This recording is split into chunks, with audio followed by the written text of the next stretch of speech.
Welcome everybody to today's episode of the PIXL Drone Show, the podcast where we talk to industry professionals about how they utilize drones in their space.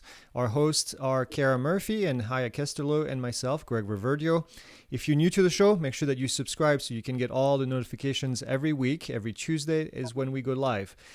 Our guest today is Bobby Ouyang. He's the co-founder and the CEO of Skyebrowse, an autonomous drone software platform that makes sub 1 centimeter accuracy 3D model. And if you're in the space, you know that's a really good feat. And the best feat is that it's all done in less than 2 minutes, and that's really impressive. Their platform is primarily used for public safety and emergency response agencies. I met Bobby the first time in Texas a few weeks ago, and I was really impressed not only with the product, but also all the good things that their customers have been saying about them. So, Bobby, welcome to the show. I can't wait to talk a little bit more about what you guys do. Howdy. Looking forward to it. It's funny, I met Bobby in Texas, and he looks at me and he says, "Oh, you're the guy who wears the same shirt all the time." Sorry, I had to mention that. And you're right, I do. Bobby, can you tell us a little bit how you get started with drone? Where does the passion for drone and for doing this come from? Absolutely. And to clarify, in Greg's defense, he does own multiple shirts. It's not the same shirt every single time. Oh man. Yeah, thanks for clarifying. And so I got into drones about 4.5 years ago, about almost 5 years right now. I was actually just doing research at Rutgers University. I was a student there doing some research, and growing up, I lived in a trailer park in Indiana for a while, so I never really knew anything about money, and the research paid really, really well. I was one of the highest paid students, at Rutgers, so I kept on doing it and just making a lot of money. I wasn't super interested in it at the time, but basically the research was video-based drone 3D modeling. So we turn a video into a 3D model. That's about it. So instead of pictures, it's just with video. And the initial use case was for accident reconstruction. So I was doing research, and then I ended up low-siding my bike. I got into a motorcycle accident, turning about 60 miles an hour, and low-sided the bike, tumbled about 50, 60 feet, and ended up with a hole in my foot. And it was not fun. I didn't hit anyone. It was me being stupid. And when I was in the hospital, I text my friends, and they're still at the scene. They were supposed to get my bike, but they're still there 3 hours later. And I was like, what's going on? And it turns out there were a bunch of police officers and firefighters on the scene still doing accident reconstruction on the scene, even though it was just me. There was nobody at fault but myself. And so I realized, hey, we can really use the technology that we've built to simplify it. What if instead of taking all these physical measurements, dragging around total stations for 5 hours, LiDAR scanners for 2-3 hours, what if we could just map it out with a drone? And that's the inception of Skyebrowse right there. So we really decided to commercialize on the technology, really double down on this technology. And I had a personal reason to do this. Wow, that's amazing. Hey, so can you tell us how you came up with Skyebrowse? I understand there's a funny story about how you spelled sky with an E on the end. Do you care to share that? Yeah, so Skyebrowse was initially going to just be SKYBROWSE without the E. And this was about 3 years ago when I was looking to, turn this technology into a business. And I just came up with a cool name at the campfire. I was like, all right, Skyebrowse, that sounds pretty cool. Asked a few people, they thought it was pretty cool. I'm like, all right, let's do it. And I looked up the domain, and it was supposed to expire in 2 days. So I'm like, okay, let me just email the guy and see if I can just buy the domain. I email Alan from California. Hey, I'm looking to buy this domain. We're going to start a company with this. How much are you going to sell it for? He doesn't respond to my email. The next day, it's on sale for $50,000. And this was, I don't know who has the budget to do that, but we weren't venture backed or anything like that. We didn't have the budget to even come close to that. I was thinking maybe $50, $100, not $50,000. So we just added an E to the name because that domain was $11.99 on Namecheap.com, which is an awesome website. And we just bought a bunch of other domains without the E. So maybe one day we'll turn into Skyebrowse with that. I know Randall was making fun of you yesterday about the eyebrows in the E looking like eyebrows. So I might be able to find the actual drawing of it. I have my notebook over there with the mock-ups of logos. Give me some time, maybe later on in this podcast, I'll show you the eyeball logo. So my question is, I was watching that video on YouTube earlier today in which you show that basically in a matter of minutes you can create a 3D model. I saw the one with the house that was on fire where you see all the different hotspots and use the thermal camera. Can you explain us, I mean, typically when you make a 3D model, it's photogrammetry, right? So you take a whole bunch of photos, you process it, it's very time consuming, a lot of data that needs to be processed. How did you come up with the idea of using video images instead? And how does that work? And what are the obvious benefits, I guess, of that approach? So Videogrammetry really simplifies 3D modeling. The gist is that instead of having to slow down to take a picture, because if you're just moving around taking a picture, you're going to get a blurry picture, which is a bad output. With photogrammetry, it's just significantly slower to capture all the data because the drone has to slow down or even come to a complete stop to do that. With videogrammetry, what a lot of people think we do is extract frames from the video and turn it into a 3D model. Just like, every second or every half second we extract a frame. That's not the case. We're taking every single frame of the video, pre-generating it, and then when you upload the video, it turns into a 3D model. So that's how we get the speed and accuracy ahead of time. And then once we've got this pre-generated 3D model, we slap the frames of the video on top of that, and it's just significantly faster. So you don't have to, say, spend 20 minutes for a small scene, take a bunch of pictures. Even with automated drone flight planning, you can do it now in under 2. So for first responders, I can imagine that their focus is probably much more on speed of processing and how quickly they can get a 3D model. Would you use the same approach? Let's say if you're going to 3D model a building where you have all the time in the world to get your model accurate, and is videogrammetry any less accurate than if you were to use photos instead? So videogrammetry is just as accurate. There's quite a few white papers on Skyebrowse.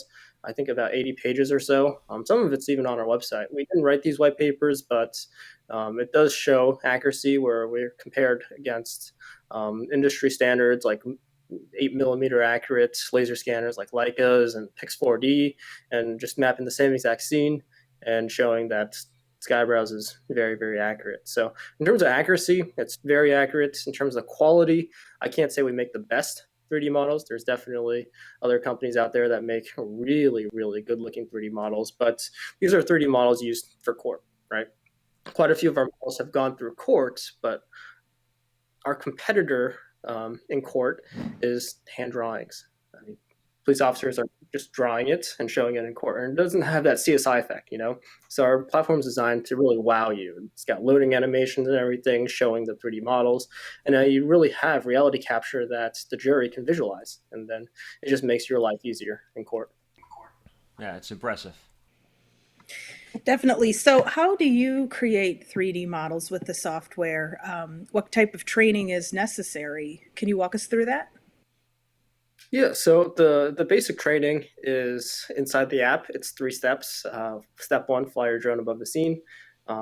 Step 2, actually, I think it's actually 2 steps. Tap Skyebrowse, tap start, and that's it. Yeah, it's one tap 3D modeling, and basically the drone just flies itself. That Skyebrowse right there, it does 2 orbits. The first orbit at the current altitude that you're flying at, and of course you got a little map view on the bottom right that projects where the drone will go. So it gives you some confidence that your drone's not just going to fly away when you press start. And then it just records video, flies by itself, does the 2 orbits, and you upload the video, you get a 3D model. And then same thing with wide browse. You just you draw a box. It's like a highlighted box. Whatever it's highlighted turns into a 3D model. Fly to your desired altitude. There's an AI inside the app that tells you the best altitude for a wide browse mission. Go to the altitude, tap wide browse or tap start. You're good to go. So it's truly one tap 3D modeling. It's really, really easy to use. And maybe if we start spending money on marketing, we'll get like a kit or something to make a 3D model. You can use mine maybe, right? Cool. Emma would love that. Yeah. So if I wanted to see the software in action, is there a place I could go visit, see what it's like? Yeah, absolutely. You can download our app on the App Store. We're iOS only right now. Android support coming later this year, likely December or so. We'll have Android support. You can go to our website. It's got all sorts of information, videos, and whatnot. And of course, check out our YouTube channel at Skyebrowse. It's got a lot of tutorial videos, some announcement videos, some cool videos made by our developers, and all that. Everything with Skyebrowse is homegrown, so we're we're a really small team. We just like building stuff that is cool, that matters, and showing it off. So does all the computing get done in the mobile device, or how does that work? Because other models take a lot of computing power. Do you need to upload anything to the internet to get the model done, or is it done in app? It is cloud-based, so you just upload to our AWS servers. You just go to skyebrowse.com and then log in there. And what's really cool about our platform is that you can, instead of like with photogrammetry, you might have to select like 600, 700 pictures and make sure that that's your data set that you need, and make sure that every single photo is part of the data set. With Skyebrowse, you can select everything in your SD card, and we will reject the non-Skyebrowse files and upload all of your Skyebrowse files all at once. So it just makes uploading a lot easier. And our cloud is CGIS compliant, FedRAMP Impact Level 2 compliant, DoD-SRG compliant, and we take data security as well as chain of custody very, very seriously. Wow. And inside the software, there are additional tools. Can you talk about those tools, of what they can do? Obviously, measurement is one of them. Can you talk some more about this? Because I saw your presentation yesterday in more detail, and I was just impressed. And this is a podcast, so we can't really show too much. We can on the video on YouTube a little bit if you send us a clip. But walk us through, the different tools available. Yeah, so a lot of it's we keep the tools that matter for public safety. It's everything that they need, and we get rid of all the extra fluff. It's not Skyebrowse is essentially the iOS or the Apple of 3D modeling, where we think, hey, look at this tool that nobody's using, let's get rid of it. So we don't have a measurement tool that takes volumetric measurements.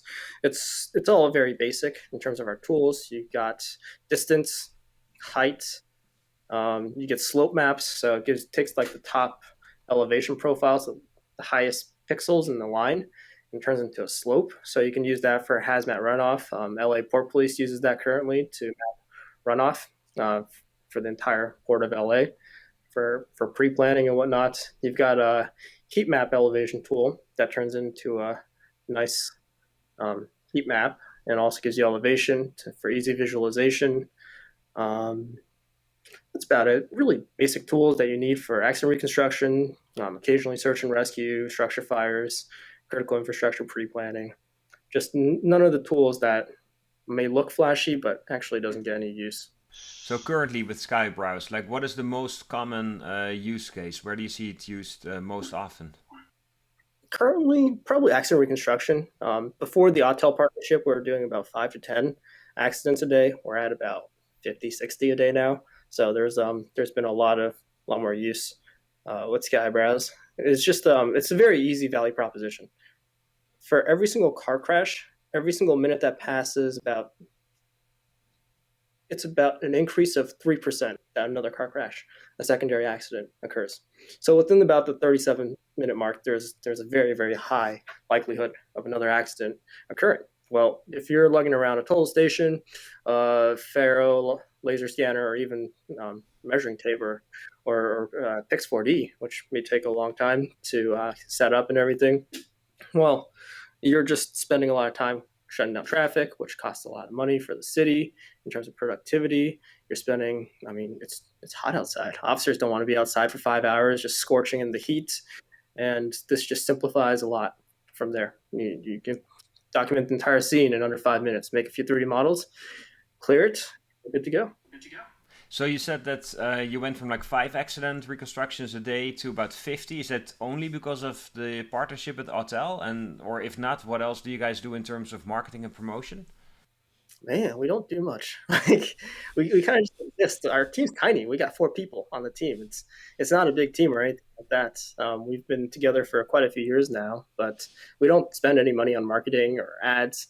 Oh no, I got a $10 Facebook ad credit. I used that like yesterday. Reached a total of 300 people. Yeah, wow, impressive. What the partnership with Hotel that gave you guys such a boost, or? I think so. I mean, it's definitely a lot of signaling that we're partnering with more and more distributors, drone companies and whatnot, and people are just kind of finding us organically.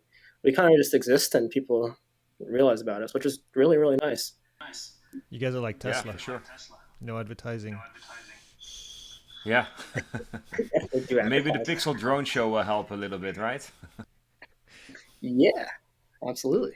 Yeah. So all joking aside, what's the coolest application you've seen Skyebrowse being used for? Oh man, well, this was not initially designed by us. It's just we started Skyebrowse just for car crashes and for crime scenes. And then the department started innovating and finding different use cases for Skyebrowse, from positioning snipers to hazmat to even search and rescue. I think quite a few departments are using Skyebrowse for search and rescue right now, which is nuts because we never even thought about that use case whatsoever. But because the drones fly so quickly and it's so easy to set up that anyone can just download the app and make the drone fly back and forth with the wide browse pattern. Wide browse covers 50 acres, up to 50 acres in 5 minutes. So you're just searching huge, huge amounts of area. I have no search and rescue background at all, but just hearing other departments and users use it to find missing persons, it's crazy, absolutely crazy. And So it they feels would really so they would do that with a thermal, I'm guessing, thermal camera, and then do a wide spread and then look for hotspots. Is that what they would do? exactly. So a little hint on what's coming next. We're doubling down on search and rescue as well as CSI. So for search and rescue, the thermal is really, really helpful. And because of the flight speed of the drone, the quality of the thermal on the Autel drones, you'll be able to hopefully find a lot more people. There's some very, very interesting use cases coming out soon. Stay Yeah, tuned.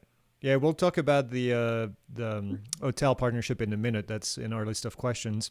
If you were talking to first responders, and I know you do a lot, and they're on the fence about getting Skyebrowse, what do you think is a reason, maybe several reasons why they should be using the technology? Well, the goal of Skyebrowse is that we're not a tool. We're not just another 3D modeling engine that you can put in pictures or videos and then get a LAS file, apply file, an OBJ file that you have to integrate into Esri or ArcGIS or Map 360 or any of the 3D modeling softwares. We're an outcome. We've saved departments 15,000 hours of accident investigation last year. We've reduced the risk of over 1,000 police officers' lives from getting hit by a car by over 99% last year. This is making your job safer. It's making your time on scene lower and saving the city as well as your department a lot of money. We've saved departments about $2 million last year just from flying Skyebrowse over and over and over again. And that's the outcome of using Skyebrowse. It's an innovative software that's really easy to use, but that's not what we're designed for. We're designed to provide outcomes. So for a police department, it makes their work safer. It makes it much faster. They save a ton of time and therefore money. What do you guys charge a police department if they map one crime scene? Or do you charge per month, or do you charge per use case, or how does that work? It's per user with upgrades. So roughly, if I had to estimate, about $1,500 per user per year, and then you get some upgrades at like about $800, $750 for the hazmat float map tool. So that's really good for hazmat and critical infrastructure pre-planning, for thermal maps of live on the scene structure fires. There's another upgrade for about $2,000 per user per year. So it really depends on what you get, but we keep the pricing at a cost that smaller departments can afford, as well as larger departments. So you don't charge per accident that they record and map and process. You charge per user for the entire year, and they're good to go. Doesn't matter how many accidents they record. Exactly. We don't want to limit the use of this technology. I mean, the goal is just to make your life easier. Yeah, I think it's awesome. I think it makes a lot of sense. Let's talk about your partnership with Autel. You launched thermal mapping recently with them, and is there a specific reason you chose them compared to other manufacturers? Well, the guys at Autel are really down to earth. It's very easy to get a hold of them. Like if I were to call, say, John McBride or Max right now, they'd pick up. Probably not Randall, just because he's just always in calls, and you can only get enough of Randall. Anyways, the guys at Autel are really, really responsive. Max, there was like an issue with the department, so Max literally traveled from Bothell, Washington, all the way to Elizabeth, New Jersey, just to meet with the department and listen to public safety talk about what they want in a drone manufacturer. And Max is one of the owners of Autel, for the people who don't know. He's a good friend of mine. We go rock climbing. And whenever I visit him again, we're probably going to go deep sea fishing in Seattle, catch some salmon. But the guys, they're really responsive. We were working on Autel's Skyebrowse beta in about February or March of this year. And of course, there were issues with the SDK. With anything new, there's bugs and whatnot. One of the bugs was that the drone would fly in an orbit forever. And just didn't know what to do. Like that's kind of sketchy, like, how do I get the drone down? Does it just run out of battery and just drop? So I texted Max. I'm like, hey, can you fix your SDK? It's not working. And within 2 days, he creates a new SDK. He gets his engineers to create a new SDK, like with the Skyebrowse orbits in it, like pre-planned. We're like, all right, you just copy and paste that code and it works perfectly. Just like that. That's super responsive. We've talked to DJI about their issues. If you look at their forum board for developer issues, about half of those posts are from our team. We're very vocal on that board, and they just they say the same exact thing every single time. It's thanks for reaching out. We talked to our engineers, and they said there's nothing that can be done. Have a good life. It always ends with have a good life for some reason. But that's about two-ish years of working with DJI. We get basically the same canned answer every single time. So just having that responsiveness and the people that do care really helps. Yeah, that canned response is no good. I'll say one thing. Randall might kill me for saying this, but he is easy to get a hold of via email. Just FYI. Maybe not so much on the phone, but I've had good responses for him just for stuff I've written for DP Review anyhow. Absolutely. If you have any questions about Autel, their email is randall@autelrobotics.com. He loves emails. He's been very vocal about his email and sharing the team's email with other people. So so we talked about Autel. Obviously you are compatible with them, but you are also compatible with DJI drones, right? So agencies can use other types of drones. What's the list that's available? And then is there like a minimum requirement for camera quality to be able to use the software? Yeah, so we do work with DJI drones. If you go to our website and click on the FAQ button, I believe it's the second question on the FAQ, which drones do you support? So we support just about all DJI drones except for the tiny ones. So those sensor sizes are just too small, so like the Mini 2, Air 2, FPV, Spark, those drones, as well as the newer drones, so the M2 Mavic 2 Enterprise Advanced and the Matrice 300. Fun fact about DJI's M300, it does not do orbits. And that's one of the key flight patterns with Skyebrowse. We do orbits. So we tested it out. John McBride, back when he was at RMUS, when he got his hands on it, I shoot him a text, hey, can you test out Skyebrowse? And he just sends me back a video of him testing it out and just says like some sort of error.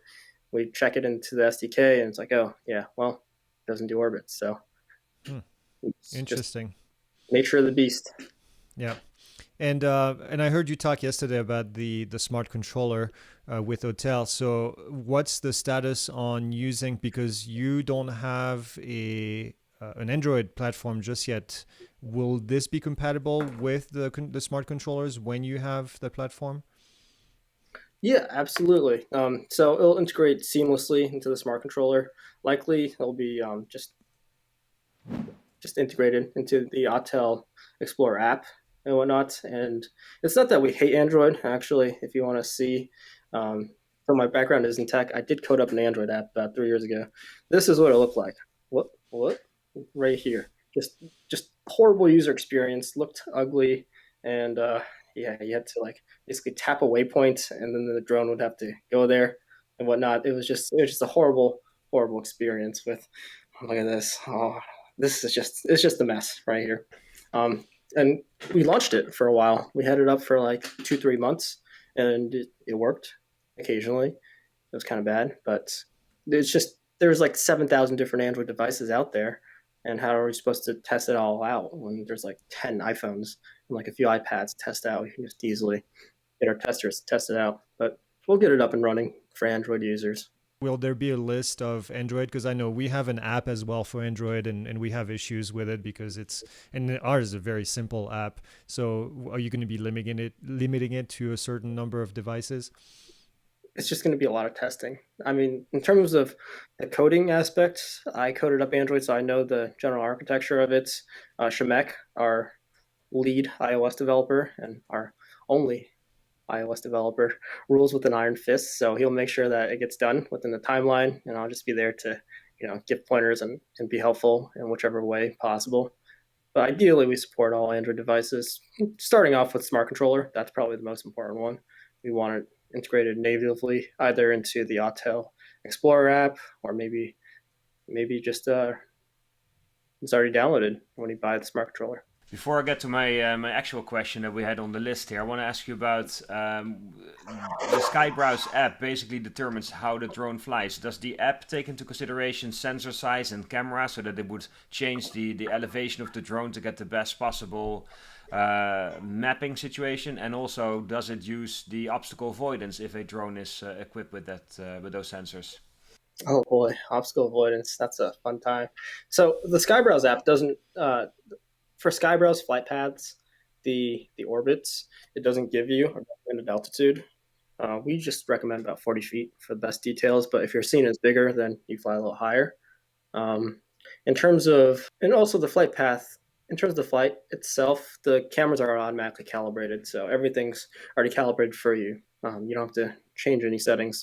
I was wondering, where do you feel that the use of drones among first responders is most widely accepted? Is that in a certain area? For instance, we know Texas is pretty much at the forefront, or would you say that firefighters use drones more often than police officers? Or where do you see that drones being used for good are the most prominent, basically?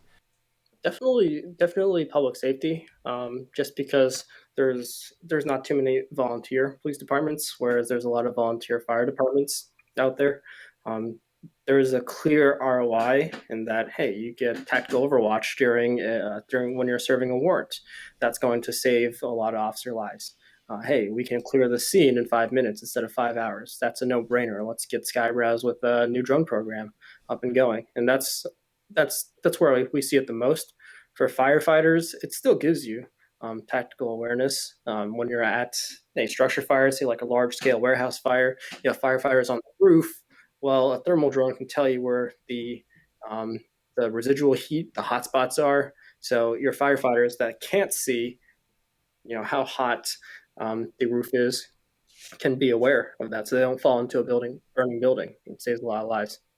So I'd say it's about like a 60-40 split right now based off of our experience in public safety and fire. Can I share my screen? Does that work?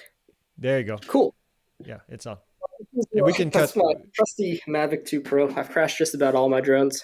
And I really trash those drones. They get beat up a lot. I haven't crashed the Evo 2 though. Good stuff, Otto. Or maybe I just got better at flying. But I was testing out Skyebrowse about 2.5 years ago, before we even had anything available for production. Just testing out obstacle avoidance by like looking at the sensor data and making the drone like fly out of the way. So kind of like a budget, great value Skydio. And well, this is what great value Skydio gets you right here.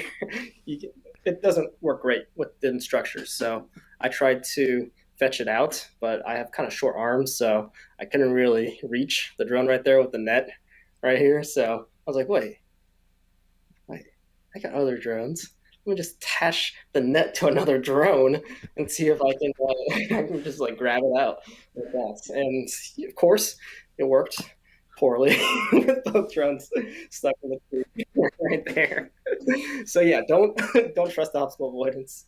Uh, let's learn it the hard way so that you don't have to crash your drones. Yeah, we had a situation similarly where somebody was mapping the Croton Dam here in New York, and a Phantom 4 flew in the trees. And then he tried to get the first Phantom out with the second Phantom using a bungee cord, which of course, as you fly away and it stretches, it just shot the second drone into the nearby tree. So we had a very similar situation. And then we had a guy climb the trees to actually get the drones out. But funny. So the short story is you're not using obstacle avoidance in Skyebrowse. Is that the answer? We are, but don't trust it. Don't trust it. Okay. What do you think at the moment are some of the best drones for the first responders? Right now, I'd say Evo 2 Dual or 640T. It's very mission capable, and just I've also flown for public safety. I've done accident reconstruction, numerous, countless car crashes, structure fires. I've done one search mission, very, very unsuccessfully. But just flying a lot, you kind of realize that the battery swaps really get to your mission. So with the Evo 2 series, it's that 10 extra minutes is very, very noticeable. Like when in the back of my mind, flying mostly Mavic 2 Enterprise series, I'm just thinking, wow, I should probably land by now. I check the battery and I still have another 45-50% left. And it's incredible just being able to fly for longer periods of time. The zooming, thermal, everything. It's a great starter drone for just about all departments. Yeah, the battery is impressive on that. So as a follow-up question, I mean, what would you describe as being the ultimate, the ideal first responders drone? Like what are some of the requirements that you would like to see in a drone like that? I think the biggest issues right now that I'm hearing from public safety is that they'd like multiple attachments, maybe a loudspeaker and a spotlight. So that can be done, with the new Evo 2 Enterprise series coming out. Those guys put on like a speaker on top and then a Fox-Ferry XO lander on the bottom. So you can not only drop stuff, you can also have a light and maybe an RTK hat or a loudspeaker to communicate with people. The other would be just longer battery life. That's challenging given battery technology and the state of lithium-ion batteries. It's pretty impossible to defy physics at the moment until we find a different way of generating energy. But longer battery life, like an hour battery life drone with multiple attachments, with two-way communication, that would be a game changer for public safety. And then eventually it just becomes just a device to capture data. All the drones will be exactly like that, and it'll just be the software that differentiates the drones. How important do you think thermal is for first responders? It's huge. I mean, for search, it's so easy to find someone with thermal. Just the zoom capabilities, looking around. If you have like a good isotherm, like maybe like a white hot palette, you'll be able to easily find the person, or a black hot palette. You easily be able to find someone even at nighttime. It's huge. And for firefighting or even Overwatch, you can just identify key points in the mission just by looking at it. And your command staff will definitely appreciate that as well. So my question for you is, did COVID-19 impact Skyebrowse? And you obviously persevered. How did you go about that? Oh man, COVID sucked. Hate that pandemic. Worst pandemic I know of in my lifetime. So we launched Skyebrowse about 3 months before COVID hit America. We launched in January of 2020, got a few departments signed up off the bat, and it was crazy because I go to Texas a lot and people have heard about us until we released the app. They're like, okay, let's pull the trigger, buy some Skyebrowse licenses, and put it through its paces, support Bobby and the Skyebrowse team. So we kept on growing, more departments every single month up until April when we got no departments. Like, oh, probably a bad month. Let's go fundraise and let's build it out and make better stuff. And then we did no sales for like 5 months, like basically no sales whatsoever for 5 months straight. And it was tough, super, super tough. Just me trying to fundraise unsuccessfully, trying to figure out, okay, how do we get department attention? Will this happen forever? It was a lot of uncertainty, a lot of very sad days, and just trying to figure out, what can we do? And I'm a problem solver. I don't like not being able to solve a problem. That one did seem like the impossible problem. But around October of last year, I went to Texas, just more like a vacation, did a few demos, and a bunch of departments were interested all over again. And then they started purchasing more Skyebrowse licenses. We were able to start growing a lot more and using that money to go to conferences and whatnot, spend it on better technologies, listening to public safety. And then we were able to get to where we are today, where bigger departments like New Zealand police have signed up for Skyebrowse and purchased Skyebrowse licenses. So does that mean that you're totally self-funded? You guys never had any investments or government support or anything? I mean, we're basically bootstrapped. We've raised about $200,000 in the past. The government grant when I was at Rutgers was about $200,000 as well. So over the past 4 years, about $400,000, and then the rest is just money coming in from revenue altogether. Right now, we are fundraising because there's some really interesting ways to scale this technology and get in front of everybody. But in the past, yeah, it was just hustling, just reaching out to partner distributors and getting the word out. Yeah, it's especially starting in January of 2020. That's incredible. If you were able to secure funding, what would you do differently? What would you do additionally, I guess? With funding? Do you mean like summer of last year? No, this like now. If you said you're going for funding, what would the funding be used for? Are you growing the team so you can add more features? What would be the goal for the company in terms of growth? Oh, absolutely. So our growth strategy is like this. We want to spend more money on content marketing. So I'll probably be the media guy again, just standing in front of cameras, doing educational talks and whatnot. Because 3D modeling, especially for public safety, is a very nascent space right now. If you search up Pix4D public safety 3D modeling, you get 9 results of the 9 3-hour webinars, and that's it. And content marketing, where all these departments are learning about new drone programs, hearing about how this can benefit them, they want to read success stories and watch videos on this and see how we can benefit them. And of course, they're on the Skyebrowse website, so that makes it easier to have like a contact us page. Oh, you want to learn more? Reach out to Bobby directly, something like that. Grow our sales team, build out Android. Half of our website visitors are from Android, so we can double revenue that way. Different other approaches for top-down approach instead of bottom-up approach for sales, because no matter how much money you throw at us, it's not scalable for us to just hire a bunch of sales guys and just go out to every single department out there. It's you have to pay for transportation costs, hotel, food, accommodations. They go out, do a demo, take them out to dinner, drinks, you name it, and then the department's like, cool, that's some cool stuff. Well, you just dropped $1,000 right there, and that's not scalable. So there's some other strategies we can do to really get the name out while also getting departments prepped for the next budget year, maybe for Skyebrowse, and of course build out very, very specific industry verticals for public safety. So a platform just for search and rescue, a platform just for crime scene investigation, for thermal mapping, search for accident reconstruction. Make it all better, basically. Because like right now, it's just a general platform, tap a button, get a 3D model. We're going to make it more specific, and we're not going to make it just about drones and just about 3D modeling. It's so that you get your outcomes, not so much another tool in your toolkit. Oh, that's great to hear. And I got a tip for you for content marketing to be recognizable easily. Wear the same shirt all the time. People will find you. Okay. I'll send you a couple if you want to know what you'll. All right. If you send me a couple, I'll wear them. Awesome. Well, yeah, I learned a long time ago that if you don't waste time in the morning, you get more time to do other things. You don't waste time choosing a shirt. I wear the same outfit all the time. So. Yeah. Well, I got gray, blue, black. I got all different colors. I vary every day. Bobby, usually we ask that last question of our guests. We're getting close to the end of the show. What's your favorite drone to fly? It could be personal. It could be for, when you fly for fun. What is it?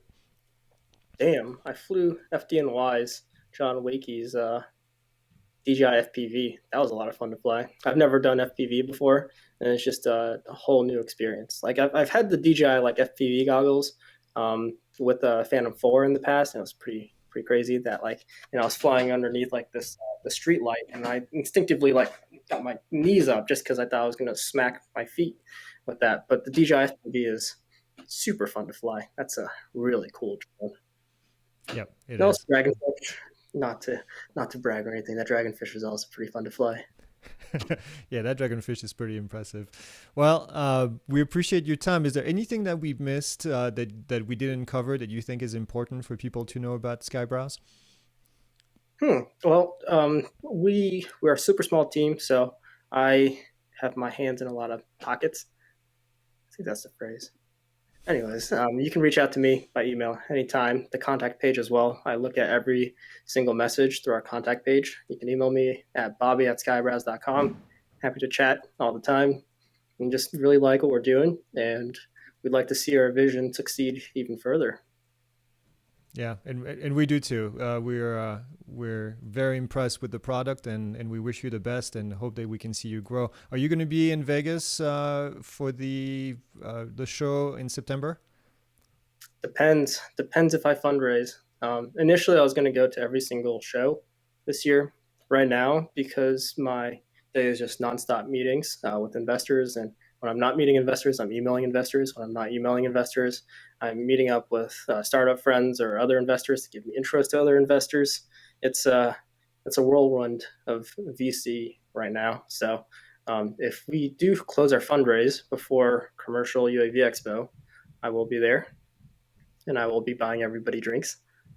If not, I'll be back here doing phone calls. Well, we'll send you pictures of us drinking drinks there then, if you're not. Man, that's rude. Just make me jealous. All right, Bobby. Well, appreciate your time, and we will definitely be in touch. And for those of you that are watching and listening, you make sure that you subscribe, and we will see you guys next week. Thanks for having me. Take care, guys.